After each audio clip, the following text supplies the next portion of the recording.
2024 जो चुनाव होगा लोकसभा का, वो इस देश का भविष्य तय करेगा। तो ऐसे तो बाइबल में भी लिखा हुआ है कि धरती रोटी की तरह चपटी है। तो क्या धरती रोटी की तरह चपटी सबका नेतृत्व करती है? और 2024 में राष्ट्रीय नेतृत्व, हमारी नेतृत्व जहाँ से भी चुनाव लड़ना चाहेंगी, ये उनका निर्णय होगा, पार्टी का निर्णय होगा, और हम सब उनके कार्यकर्ता होने के नाते अपना 100% देंगे। उत्तर प्रदेश के डिप्टी सीएम को हराने वाली पल्लवी पटेल जी के साथ में हैं कमेरावादी के नेता हैं, जो कि सिराथू से विधायक भी हैं। उनसे हम जानेंगे किस प्रकार से 2024 के आगामी चुनाव में क्या रणनीति रहेगी। तो आप यहाँ पे मड़िहान क्षेत्र में इस समय भ्रमण पे निकली हैं, और आगे चुनाव रणनीति क्या रहेगी, थोड़ा सा बताएं। देखिए, 2024 जो चुनाव होगा लोकसभा का, वो इस देश का भविष्य तय करेगा।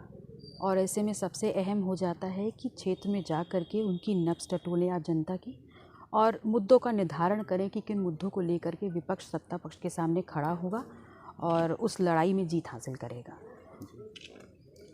अभी स्वामी प्रसाद मौर्य जी ने एक बयान दिया है, उस पर घमासान मचा हुआ है, कुछ विपक्ष से टिप्पणी आ रही है, उस पर क्या कहना है आपका? देखिए, किसी भी धर्म ग्रंथ से बोला जाता है कि चौपाई हटा दो, कुछ लाइनें हटा दो। तो ऐसे तो बाइबल में भी लिखा हुआ है कि धरती रोटी की तरह चपटी है। तो क्या धरती रोटी की तरह चपटी है? तो ये धर्म ग्रंथ जो है वो हम जैसे आम मानव ने ही लिखे हैं, कोई विशेष व्यक्ति लिखने नहीं आया। अगर आपकी स्वीकारता नहीं है उसके लिए इसको पढ़ना छोड़ दीजिए। ऐसे तो ये भी लिखा हुआ है कि ढोल गंवार शूद्र पशु नारी सब हैं तारण के अधिकारी।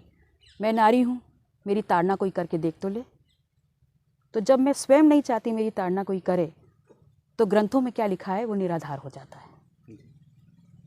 नहीं, सुनने में आ रहा है कि माता जी यहाँ से लोकसभा चुनाव लड़ेंगी, ऐसा कुछ चर्चाएं हैं क्या इस पे? देखिए, माता जी हम सबका नेतृत्व करती हैं, और 2024 में राष्ट्रीय नेतृत्व, हमारी नेतृत्व जहाँ से भी चुनाव लड़ना चाहेंगी, ये उनका निर्णय होगा, पार्टी का निर्णय होगा, और हम सब उनके कार्यकर्ता होने के नाते अपना 100% देंगे। पिछली बार कुछ मिसअंडरस्टैंडिंग हुई, जिसकी वजह से कुछ सीटों पर आपके गठबंधन बिखर गए, इसलिए असमंजस की स्थिति पैदा हुई। तो इस पर क्या कहेंगे? इस बार ऐसा कुछ नया प्लान होगा कि जिससे कि फिर चुनाव में वो चीज़ें ना पैदा हों? देखिए, 2000 मड़िहान की सीट ही ऐसी थी जैसे कि जहाँ पे पहले तो अवधेश जी को किया गया, फिर बाद में एक सपा से भी प्रत्याशी उतर गए, जिससे कि थोड़ा सा दिक्कतें हुई, नहीं तो शायद सीट आपकी होती। जी बिल्कुल। 2022 के चुनाव का हमारा लक्ष्य था कि हम जनता के दिल में उतर करके सरकार बदलने का काम करें। ये बात सच है कि हम सरकार बनाने में विफल रहे, लेकिन दूसरी सच्चाई ये भी है कि हमने जनता का वोट प्रतिशत के रूप में बढ़ करके विश्वास हासिल किया। तो जो बढ़े हुए मत प्रतिशत के रूप में हमने वोट हासिल किया है, जनता का विश्वास हासिल किया है, 2024 तक और आगे 2027 तक हम उस विश्वास को और बढ़ाने का काम करेंगे, और इस प्रकार से सामंजस्य के साथ काम का वोट प्रतिशत के रूप में बढ़ करके विश्वास हासिल किया।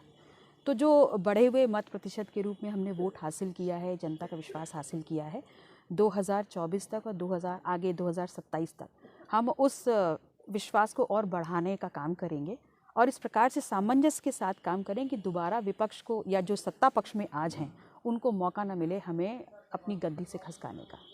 अभी सरकार का बजट आया है, उसमें किसानों के या आम जन के हित को कितना ख्याल रखा गया है? थोड़ा सा इस पे। वो आम जनता का बजट है ही नहीं, चुनावी बजट है। शायद चुनावी इसीलिए बजट मानती हैं? बिल्कुल चुनावी बजट मानती हूँ। शायद इसीलिए जो मुफ्त राशन मिलना है उसका बजट दुगना कर दिया गया है, और शिक्षा जो इस देश का भविष्य तय करती है उसमें बजट में कुछ भी नहीं है। धन्यवाद। जी धन्यवाद। अभी आप देख रहे थे कि हमारे साथ पल्लवी पटेल जी हैं, जो कि सिराथू से विधायक हैं, और एक ऐतिहासिक विधायक हैं, जो कि यूपी के डिप्टी सीएम को हराने के बाद इन्होंने अपना जनता का विश्वास पाया है। धन्यवाद।